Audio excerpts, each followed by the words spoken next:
Hello there, this is another review. This time it is of the Double Eagle m305 m14 variant. Now this is a spring powered gun. It says it has hop up, but it doesn't, okay? I'm sure there is a hop up version out there. This one just isn't it. Now on the box there are some specs. Distance 50 meters, velocity 270, it says 12 gram BBs. Personally I don't use them because they suck. I use 20 grams. Max capacity 200 BBs. Now it can shoot a little bit further than 50 meters distance, and the feet per second is slightly higher than 270 as well. So from my experience of this gun anyway, it's slightly more than what it says on the box, which is always a nice surprise.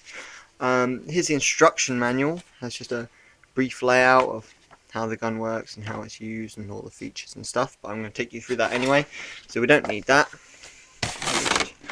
Pick the box up, put it here. So the gun itself, a sling and the mag. There were BBs in here, but as I said earlier, BBs that come with guns tend to suck. They're not very good, they cause jamming and they're just not good, and they break the gun eventually, so I throw them out because I generally don't trust them. Now, speaking of things that suck and I don't trust, this sling, okay? I haven't even opened it, and you know why? Because it's terrible, okay? It's likely to break, your gun will fall on the ground, and that will cause that to break, and that will be a crying shame. So, I'm not going to use that. Now, the actual magazine for the gun, now, it says it has 200 rounds, which is relatively high capacity, especially for a spring gun. So you slide the door open, you pull the 200 rounds in there. It's got a spring, can you see that? With a notch there. So you slide the spring down, push it to one side, and inside the magazine there's a hole in the back. Can you see that? And then you just tilt it, and they slide into the straight, push the spring out, and the magazine is ready for action. You shove that into the gun, cock it back, and it's ready. So speaking of the gun, that's what we'll cover next. Oh, hang on.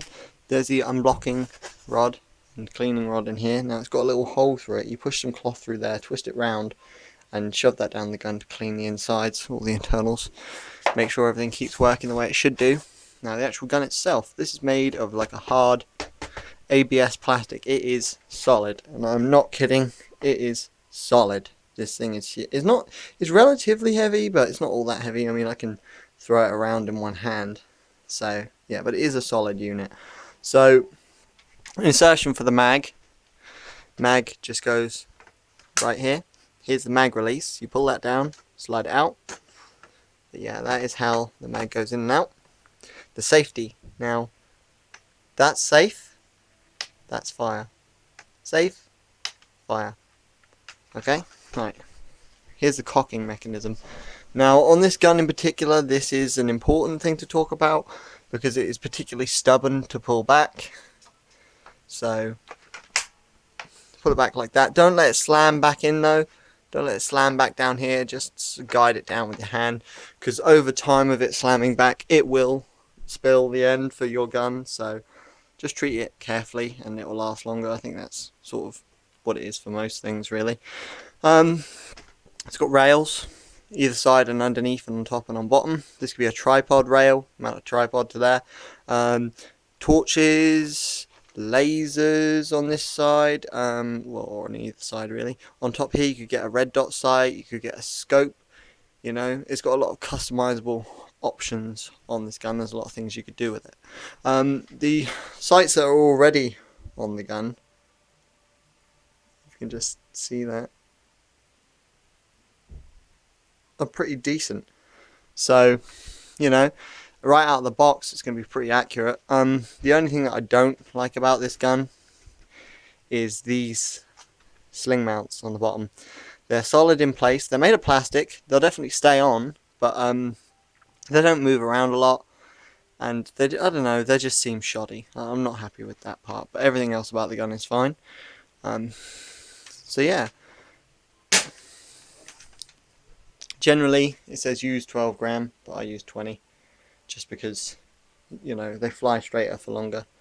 So It is what it is. But yeah, this gun generally I'd use for target shooting or maybe garden battles with friends who've got like like a spring gun garden battle or like low level AEGs it could compete with. But I wouldn't take it to a skirmish because you would just get destroyed. But yeah, that is the gun, and that was my review. Let me know if I was helpful, if I gave you the information you needed, if you're interested in buying this gun or you were considering it, so you can make an informed decision as to whether or not you want one. And let me know in the comments if you want me to do any like test firing videos or anything on accuracy or the actual how it performs. Okay, thank you and goodbye.